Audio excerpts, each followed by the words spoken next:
Hey, what's going on, everybody? Hope you're having a good day as always. So it has been a while since I've made a video. I think it's been since November. So sorry about the break, but me and my girlfriend were enjoying our holiday break. She is at school finishing up her master's program, and so I decided to take that entire break with her. We had a fun holiday season. We did a road trip to the Grand Canyon, so good times all around, but unfortunately I did not make any videos or have any videos scheduled to be released, so my bad about that.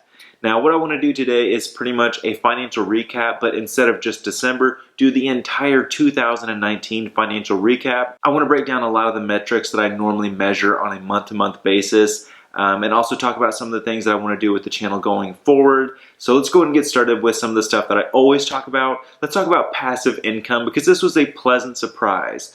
Now, for the entire year of 2019, my total passive income was $29,125.49. So that is pretty cool. When you take into the fact that my passive income means like the rental property I have, it means a YouTube channel that I have, it means the affiliates that I've worked with on my YouTube channel. When you look at all of this stuff together, right, it's turned into a noticeable source of revenue for me, which allows me to do a lot of the things that I've been doing these past couple of years. So I'm really excited about what I was able to accomplish this year, and I hope to hit an even higher number next year.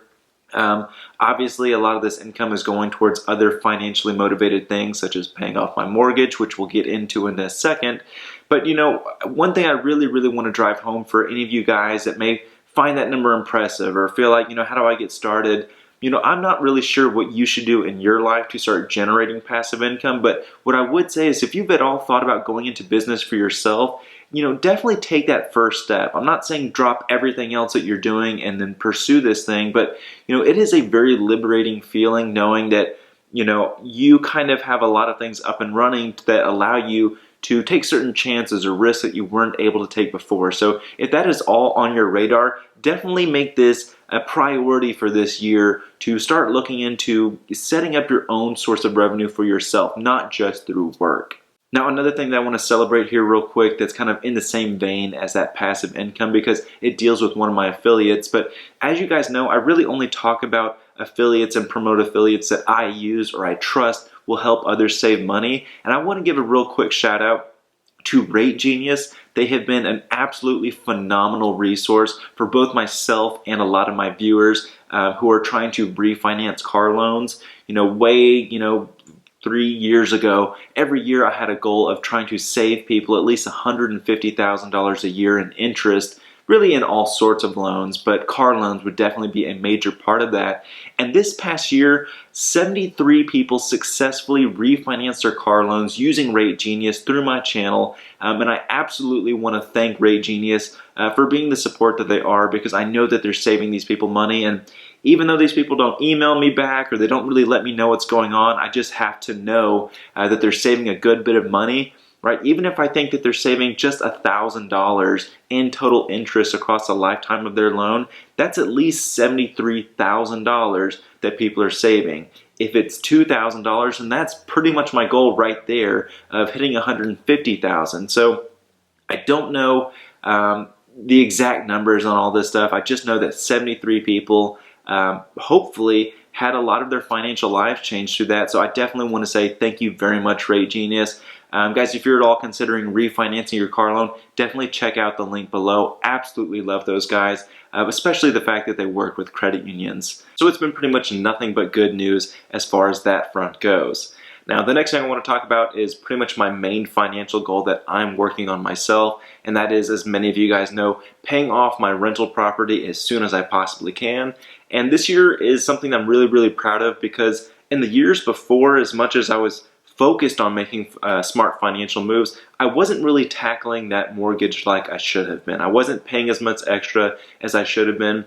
It wasn't the number one motivating factor for me financially, and that entirely changed this year. This is my number one goal, and I've really kind of put my money, so to speak, where my mouth is, because this past year alone, I contributed, on top of my normal payments, an extra $13,452.07. And considering I didn't really start till almost halfway through the year, I hope to beat that number next year.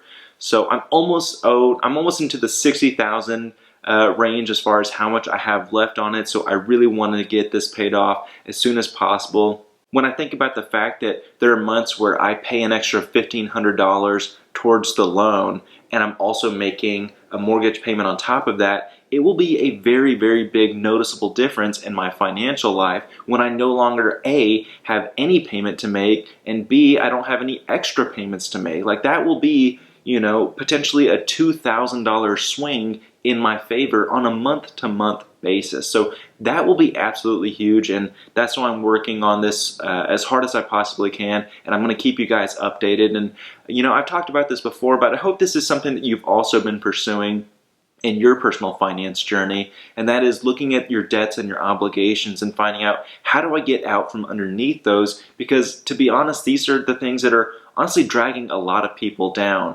And it's not so much that I don't make enough money, it's that I have too many places that my money is going that I'd rather not have them go to, whether they be student loan debt, car loan debt, credit cards, you know the deal. Right? But if we can get out from underneath those obligations and really start putting our money to other avenues that may even make us more money, that's when we start really getting momentum in liberating ourselves and being financially free.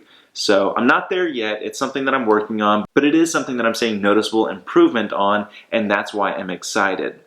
Now, the last thing I want to talk about, and this is something I haven't really talked about much, because let's face it, it's something that doesn't really impact me on a month-to-month basis, but I do want to talk about my investments with Wealthfront because that has been a topic of conversation for a very long time on the channel. And so I want to talk about what my results were this year, and I'd also love to know what your results have been because I know a lot of you guys have signed up through Wealthfront through this channel.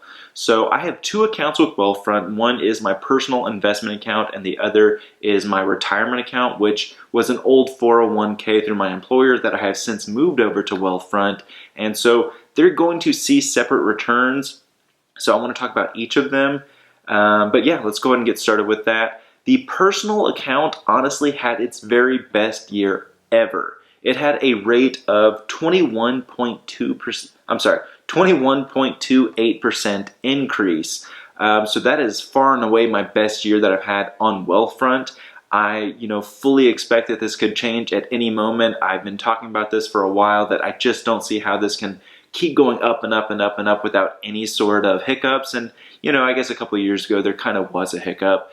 But either way, that was a phenomenal rate of return. The retirement account didn't see nearly as great a return, but still 11.48 for the retirement account is absolutely phenomenal, right? I say it's not as good, but even a 5% year is really, really good in my opinion. So 11% is great. 21% is just out of this world. So I'm really, really excited about that. The only reason why I don't want to talk about this every single month is because it's just, to me, not very exciting to talk about, okay, I went from, let's say, 10% to 11%, right? That's just not that big of a deal. But I do want to talk about this from an annual perspective just to see what type of year I've had and also compare it to the type of year you've had when it comes to investments. Now, the other thing I want to mention on this front, as far as why I don't always want to talk about this stuff, is because, again, a lot of the stuff that I want to tackle is stuff that's affecting me right now. Things like, increasing the passive income, decreasing the amount of total debt that I have. And this investment stuff, it's very important, right? That's why I'm contributing to the investments every single month. But it's not something I want to talk about because it's not anything I really plan on utilizing for decades down the road. So I hope that makes sense to you guys. And if you think differently, definitely let me know in the comment section down below. But those are just kind of my thoughts on the situation. But all in all, that's what I want to talk about today, guys. Sorry it's been a while since the last video. I hope you guys understand, and I also hope you guys had a really, really good holiday season. I'd love to know what is going on in your personal finance world and what some of your goals are for 2020 with regards to finance. Again, mine is pretty much improving on all the metrics that I just talked about, and I'm going to keep you guys in the loop every single month as that happens. But thank you so much for watching. Don't forget to like, subscribe, comment, share. If you're looking for ways to save money or make a little bit of money, check out some of the affiliate links I have below. I greatly appreciate all the support you guys give me, and hopefully some of those will help support you in your own financial goals. But thank you for watching. Make smart financial decisions, and I'll see you guys next time. Hey guys, I know I just said this stuff, but let me say it again. Thank you so much for watching this video. I appreciate all the support that you guys give me. And to support you, here's 2 more videos that I've made in the past in case you haven't seen them. Don't forget to share these with your friends and family so we can help all the people achieve their financial goals. Likewise, if there's anything that you would want to see made that you haven't seen thus far, definitely don't hesitate to let me know. But thanks again, take care, and have a good day.